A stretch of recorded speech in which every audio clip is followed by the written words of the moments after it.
사람들은 말을 많이 하면 영어가 늘게 되어 있다는 맹목적인 믿음을 갖곤 합니다.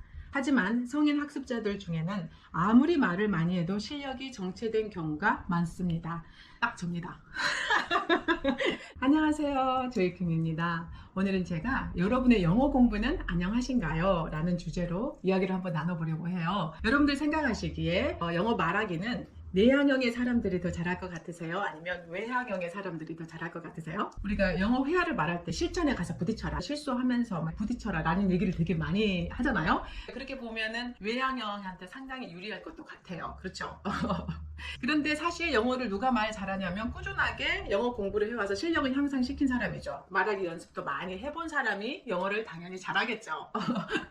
근데 제가 왜 이렇게 어리석은 질문으로 시작을 했냐면, 우리가 영어 공부를 생각할 때 또 영어 실력을 생각할 때 가지고 있는 어떤 오해들이 좀 있는 것 같아요. 사실 영어를 잘하는 방법은 한 가지밖에 없는 것 같아요. 근데 꾸준하게 하는 겁니다. 내가 왜 꾸준하게 하지를 못하는가가 질문이어야 되는 것 같아요.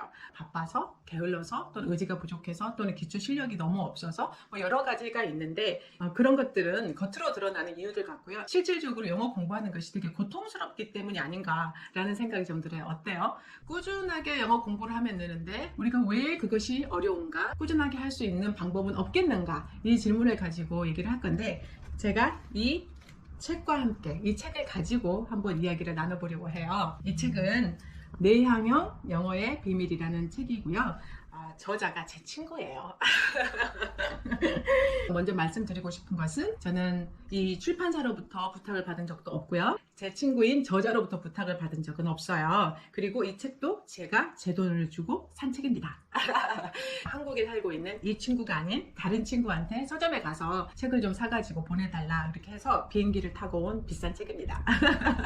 제 친구가 책을 이렇게 썼으니까 제가 응원하는 마음으로 책을 좀 사주고 싶었어요. 제가 이 책을 읽으면서 그래 라고 무릎을 친 부분도 꽤 많고요. 영어 강사로 일을 했었고 또 영어권에서 살고 있다 보니까 영어 공부에 관해서 수많은 질문들을 받았거든요. 그분들한테 이 책 한 권 선물해주면 되겠다라는 생각이 좀 들어서 오늘 소개하고 싶었어요. 주제가 여러분의 영어는 안녕하신가요? 이거였잖아요. 이 책을 다 읽고 나서 딱 드는 생각이 바로 그 생각이었어요. 영어 공부가 안녕하다는 게 뭘까? 영어 공부가 즐겁게 되고 있는가? 나는 영어에 대해서 어떤 마음을 가지고 있는가? 그리고 영어 공부를 실제로 하고 있는가? 그리고 영어 실력은 늘고 있는가? 이런 것들을 좀 점검해 보는 시간이 됐으면 좋겠다는 생각이 들었어요. 책의 내용에 앞서서 제가 책 저자를 좀 소개를 드리고 싶어요. 저자는 일간 소울 영어예요. 일간 소울 영어는 제 친구 레바김이 운영하는 유튜브 채널이고요. 그 유튜브 채널의 운영자라고만 설명하기에는 너무나 부족함이 많고요. 토종 한국인으로서 영어를 꾸준히 공부한 사람이라는 거. 그 20년이 넘는 기간 동안에 수많은 학생들을 가르쳤고요. 다양한 영어를 가르쳤어요. 그리고 이 친구가 가지고 있는 또 하나의 재미있는 이력은 바로 심리학을 공부했다는 거예요. 수많은 학생들을 가르치면서 좀 즐겁게 학생들이 영어 공부를 했으면 좋겠는데 그게 참 안 됐던 거죠. 그래서 왜 그럴까 하고 고민을 많이 했던 것 같아요. 그 고민의 결정체가 바로 이 책 같아요. 우리가 꾸준하게 해야 영어가 느는데 꾸준하게 하려면 즐겁게 해야 된다라는 거죠. 이게 시작점입니다. 그리고 그 꾸준함에 대해서 이 친구는 이렇게 얘기를 해요. 끈기란 즐겁지 않은 일을 끈질기게 지속하며 스스로를 괴롭히는 것이 아닙니다. 나에게 맞는 행복 호르몬을 분비하는 루틴과 나의 강점을 살리는 공부법을 포기하지 않고 끈질기게 찾아내려는 노력이 진정한 끈기입니다. 이렇게 얘기를 하거든요. 제 눈길을 끄는 것은 나만의 루틴과 나의 강점이에요. 저의 강점이 무엇인지 좀 더 보게 하고, 또 반대로 단점이 무엇인지도 정확하게 보게 하는 것 같아요. 이 책의 부제가 뭐냐면, 그동안 우리는 왜 외향형처럼 공부했을까예요. 외향형인 사람들에게는 얼마나 그 외향형의 공부법이 힘들게 하겠는지, 그것들이 얼마나 장애가 되는지, 이런 것들을 잘 설명해 놓은 책이에요. 저는 외향형이라서 새로운 사람들을 만나는 게 그렇게 어렵지 않고, 또 모르는 사람들을 만나서 대화를 시작하고, 그리고 또 틀리는 것에 대해서 시쳇말로 쪽팔리긴 하지만 그것이 막 이렇게 대화 자체를 방해하는 그런 요소가 되지는 않거든요. 그런데 내향형들은 그렇지 않다고 해요. 여기 외향형에 대해서 써놓은 게 있거든요. 근데 이게 좀 재밌어요. 정말 맞는 것 같아요. 외향형들은 정해진 말을 미리 준비하고 연습하는 과정을 지루하게 여길 수 있습니다. 대본에 얽매이지 않고 자유로운 상황에서 일어나는 일들이 더 즐겁게 느껴집니다. 정말 그래요. 유튜브 이렇게 찍잖아요. 이런 거 할 때 연습 많이 안 합니다. 왜 연습을 많이 안 하냐면 제가 뭐 건방져서 이런 게 아니고 제가 연습을 하면 할수록 이 뇌 속에서 분비되는 도파민이 뚝뚝뚝뚝 떨어지는 거 느껴져요. 재미가 없어져요. 하기가 싫어져요. 결과적으로. 그러니까 도파민이 어느 정도 유지되는 그 선을 잘 잡아줘야 돼요. 어떤 이야기들을 하겠다라는 포인트를 딱딱딱 좀 집어내고 연결을 어떻게 하겠다 정도만 생각을 하고 그냥 찍어야 돼요. 그러면 막 말을 하다가 스스로 즐거워지거든요. 그러면서 영상을 찍어야 돼요. 근데 저는 영어도 그런 것 같아요. 즐거운 새로운 것들이 아니면 똑같은 걸 막 반복하고 하는 거를 되게 싫어하는 것 같아요. 근데 이거는 영어 공부할 때 하나의 또 방해 요소가 되는 거죠. 내향형들은 실수하고 그런 것들을 많이 싫어하기 때문에 예방을 많이 한대요. 준비를 많이 하고. 그래서 준비하고 연습하는 과정에서 실력이 좀 올라가는 것 같아요. 이 책에서도 한 가지 얘기하고 있는 게 한국인들이 영어 학습에 대해서 가지고 있는 그런 어떤 병태 같은 것들 얘기를 해요. 두 가지를 얘기하는데 하나는 영어 울렁증하고 그 다음에 완벽주의예요. 재밌는 건 이 저자가 이 영어 울렁증을 불확실성 회피라는 것과 연관을 지어서 얘기를 해요. 그러니까 불확실성의 회피가 높은 사회래요. 대한민국은 딱딱 정답이 있는 거 되게 좋아하잖아요. 근데다가 우리 영어 공부를 어떻게 했나요? 사지선다형 주고 문법적으로 조금만 틀린 거 막 이렇게 찾아내고 정확하게 해야 되고 이런 게 좀 있잖아요. 저는 이게 너무나 이해가 되는 게 학생들이 이런 질문을 해요. 선생님 우중충하다 이런 것들을 어떻게 해요? 그것들 정확하게 우리말하고 1대1 대응이 되는 영어 표현을 얘기해 달라고 하거든요. 참 곤란할 때가 있어요. 제가 여기에서 살면서 이렇게 알게 된 게 있는데 중국, 일본, 한국 이 세 국가에서 온 이민자들이 영어를 잘 못해요. 다른 비영어권에서 온 국가들보다는 물론 필리핀이나 인도 같은 경우에는 영어도 쓰니까 조금 더 자유롭겠죠. 근데 유독이 이 세 국가가 못하는 이유가 뭘까? 공통점이 뭘까? 이런 것을 보면 우리가 영어를 그렇게 배웠어요. 시험도 틀린 것을 찾아라, 맞는 것을 찾아라, 딱 답이 있는 거 이런 것을 찾았던 거잖아요. 근데 언어에 답이 어디 있습니까? 그냥 이렇게 상황에 맞춰서 하면 되는 건데 그래서 영어 울렁증이 생겨난다는 거 조금 이해가 되는 것 같아요. 영어 완벽주의에 대해서 얘기한 대목도 좀 재밌어요. 영어는 유난히 완벽주의를 자극하는 영역입니다. 우리 사회에서 영어는 언어이자 스펙이며 자기 개발의 상징이자 유능함의 증거로 여겨지기 때문입니다. 우리 영어 잘하는 사람 보면 일단 리스펙, 존경하고 보잖아요.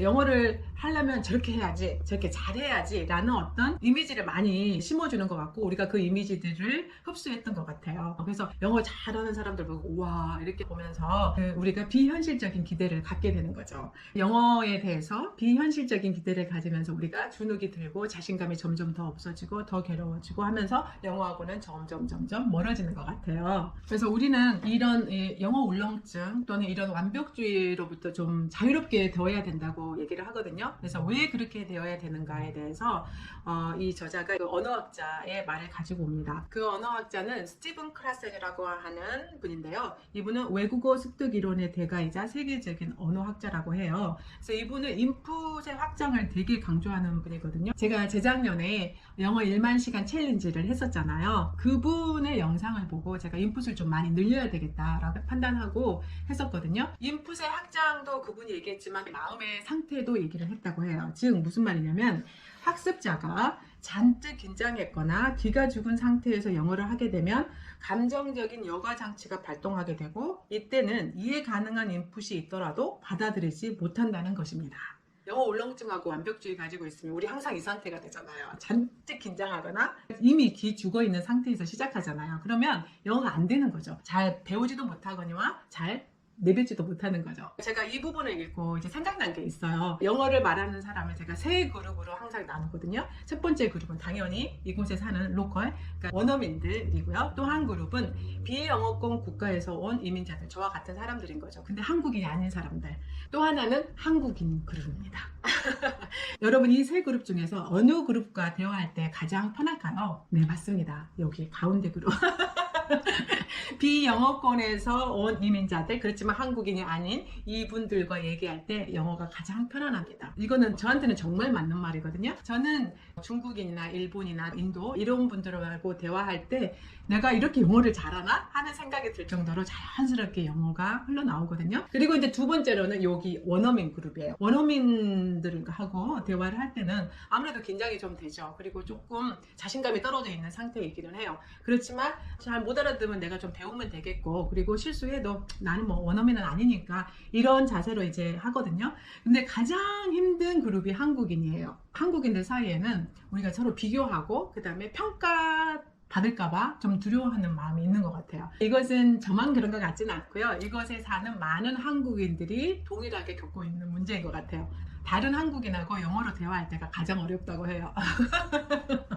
너무 맞는 말이죠. 우리가 영어를 좀 편하게 받아들여야 된다는 거죠. 기대치도 낮추고 정확하게 말하려고 하는 생각도 좀 내려놓고 쉬운 것들로 좀 표현해 보려고 노력하고, 영어가 내 언어가 아니니까 못하는 건 좀 당연하다라는 생각을 가지고 내가 어제보다 오늘 조금 더 나으면 되니까 라는 생각을 가지는 게 되게 중요하구나 라는 것을 좀 다시 한번 배우게 됐어요. 책에는 뭐 내향형의 특성이나 내향형들이 접근하면 좋은 영어 방식이나 또 마음의 자세나 이런 것들이 있지만, 외향형에게도 당연히 다 적용이 좀 되고요. 그 다음에 여러 가지 영어 학습 방법들이 좀 제한이 되어 있어요. 그 중에서 저한테 지금 당장 필요하고 가장 필요한 그 영어 공부 방법이 있더라고요. 그거 한번 얘기를 해볼게요.